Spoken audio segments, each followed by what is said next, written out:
Yeah, so today I finished a job earlier where I was working in quite a nice place in Clitheroe, ancient town, and then I decided to have a look around a castle and then go to the model shop in Shore on the way back.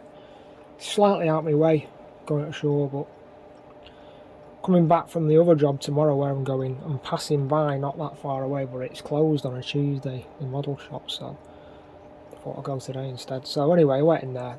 I went in there to buy some paint. Basically, I got some rail match rust, a light orangey rust and a dark rust. One's acrylic and one is enamel.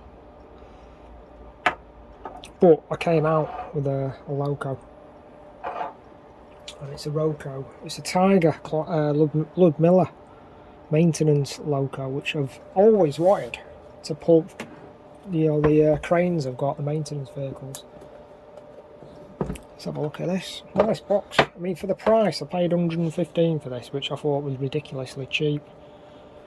I thought it can't be any good for that amount of money, but it's got a decent motor in it. It's got LED lighting, it's got a digital interface, it's got the add-on parts in a pack, which you all do. Let's get this out. Actually, there's a bit of a knack at getting these models out, especially the Roco ones. What I don't like about the Roco packing is the when you put the detailing on, it's that tightly packed. How are you supposed to put all this back on without damaging the detail? Because it's a really tight fit. It's just ridiculous how they pack stuff. Never liked it. Really horrible packing. But anyway, it is what it is. This is what I don't like, all this silly plastic. Nothing like what a Fleischmann and Tricks do, but this is stupid. I don't like it at all. I wish they'd change it, but anyway, that's what it is. So you can see how the packing there is really tight. If you put the detailing on there, it's going to damage it. So when you put the detailing on, you'd have to forget about this part. But anyway, it's a nice model. Oh, you even get a driver in there. Didn't expect that. There's a really detailed driver, which looks like a Prizier or something. It's got a pretty detailed cab, and the glazing on it's nice. Print work on it's good. It's all-wheel drive,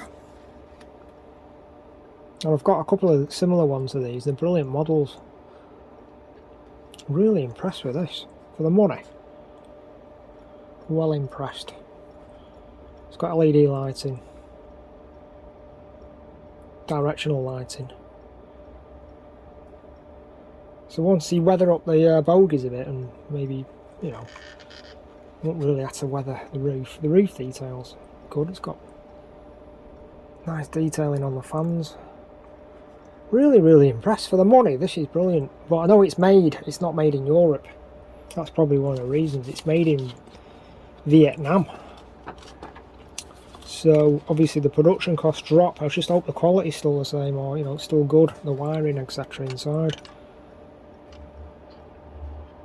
Not sure how it comes apart.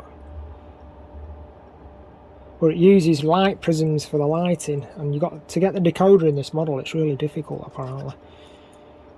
You've got to make sure you don't break the lighting prisms. I don't know if you can see them. I've got one very similar to this anyway, so it should be fine. I'd like to put Locksound V5 in this. Right, I'm going to try and get this body off, and apparently you just pull it from both sides and it just pops off apparently. Well, that is easier said than done. There we go, that's okay. Right, so the body is definitely sprayed. It's not a plastic yellow, it's definitely been sprayed. You can see it in the factory, the overspray there. You can see where I've lifted it off, it's scratched slightly. and you can see the light prisms. This is where you got to be really careful on this model, not to damage any of the original retro. These are from previous years, decades. They use this system, so it will be LEDs rather than incandescent bulbs. LEDs on this model now to transfer the lighting, but it works, and it's really intricately done. It really is. Quite impressed with that body. The detailing on it, everything. For the money, it's really good. So there's some weight in this. This is really heavy. So we got the don't know where the LCD lighting are. There must be 2 diodes below these 2 areas here. Lighting LEDs. So you got your gearboxes, your drive shafts. It's funny how they've made them yellow as well. Strange, that. Never seen yellow gearboxes and drive shafts before. Propeller shafts. So what you got to do is take off. There's 4 screws. Take 4 screws off. Lift. I thought you had to. Oh yeah, you can see underneath. I don't know if you can see, but underneath there, the chip is installed from underneath, which is bizarre. I don't know why you can't install it on the top there. That's really bizarre. Maybe there's not enough room with the with the lighting prisms. There won't be enough room because they've got to run along here really intricately along the top here. So there's not really any space for sound on this model, unless you can get a little cube speaker in somewhere in the roof, maybe. I don't know. No, it's not going to be possible. Now this is going to be really difficult to put sound in, so it's very intricately done. It's really nicely done, that. Really nice. 2 sets of traction tyres on each bogie, I think. Yeah, 2 sets of traction tyres on each bogie. But other than that, I've been really impressed with the wiring, the way it's done. I'm happy with that. The weight of the model is unbelievable. This can pull a Goliath crane, no problem, this. Them pockets, and it's a Plux 21 decoder. 21 pin, I think it's 21 pin. Did it say it on the box? I'm not sure. Oh, sorry, a Plux 16. It's a bit of an odd one, that. I don't know how much those chips are.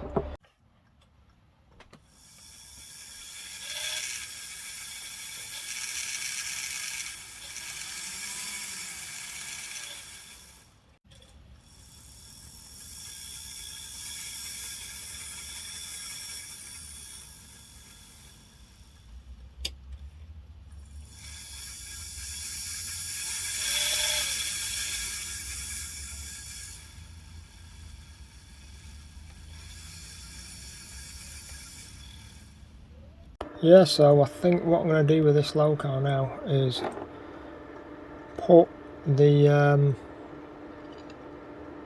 sound cube here. That's where it's supposed to go anyway, the sound chip. And then the PCB, take out the blanking plate at the opposite end of the PCB. Mount the chip underneath the board and trail the wires carefully along to that area. Put a sugar cube speaker there, and then put Lock Sound 5 in there maybe. I'm not 100% sure yet. Probably go Lock Sound 5, Plux 16, which is really meant for smaller scale locos, but that's what the interface is, so yep, I think that's what I'm going to go for.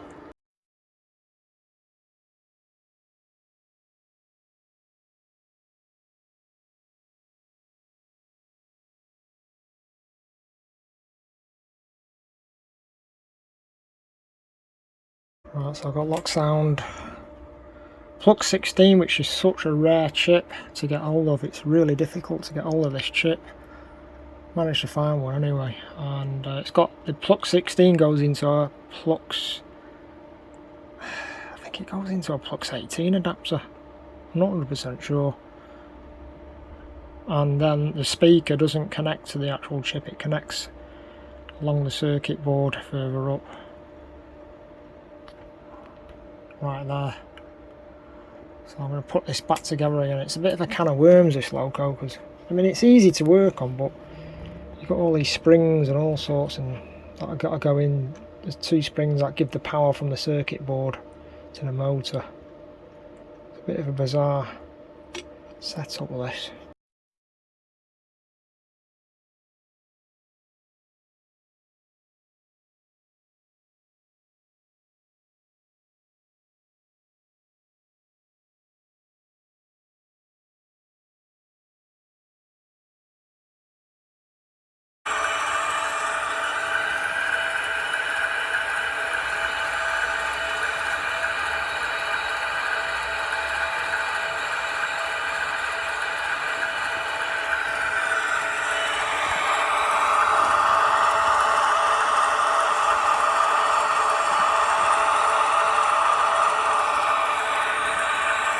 It's all looking good.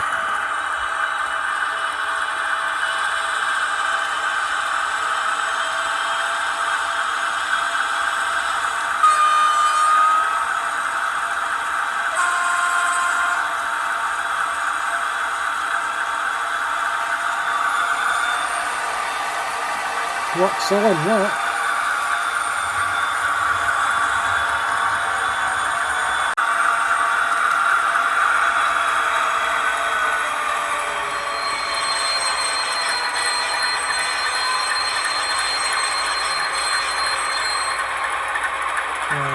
Superb, that. Well happy with that. Put the body back on. Run it in. Switch off the engine. Sounds really nice, that. Right, so the Tiger Ludmilla's done now, and I was just using this one, the other one I've got, as a reference for the interior lighting. Just basically the way it's set up. It's a similar loco, and the detailing packs I added, I just wanted to use this as a reference because this has got all the detailing packs. It's got on this side, it's got the layout detail packs, and on the other side it's got a display pack, sorry, the display shelf detail packs. So 2 different types you can install. This one's got the front coupling system removed on the front, so it's got a prototypical front on it with all the detail on the front cab end. And but on this one I made the mistake of putting the display shelf detail pack on the buffer beams, and I had to take it all off and redo it because it's catching the bogies when the bogies move. That's one thing you got to be careful about, putting detail packs on, especially around buffer beams. Put the handrails on the doors, metal handrails, and all the detail handrails around the cabs. It's really quite difficult to do. I never normally put the detail packs on.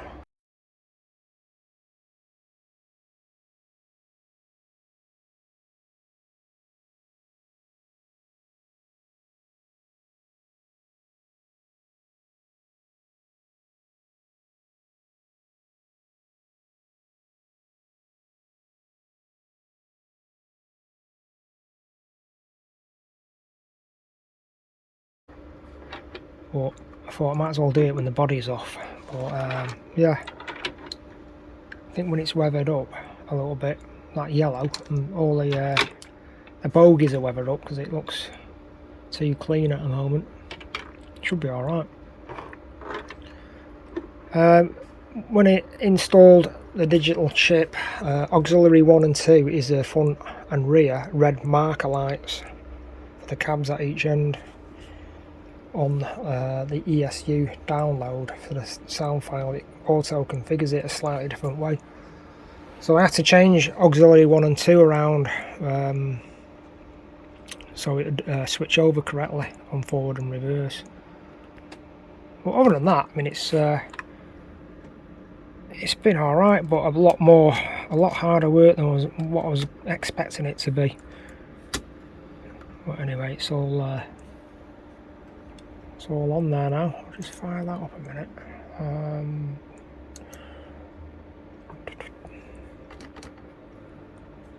Let's fire the sound up.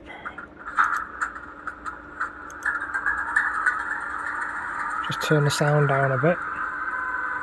There's a lot of features on these Loxal 5 decoders. They do sound nice.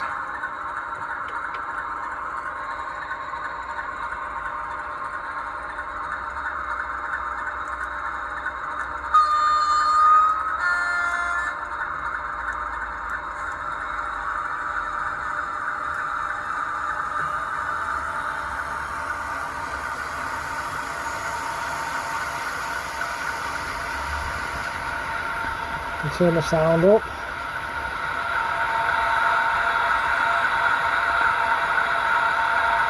Turn it down.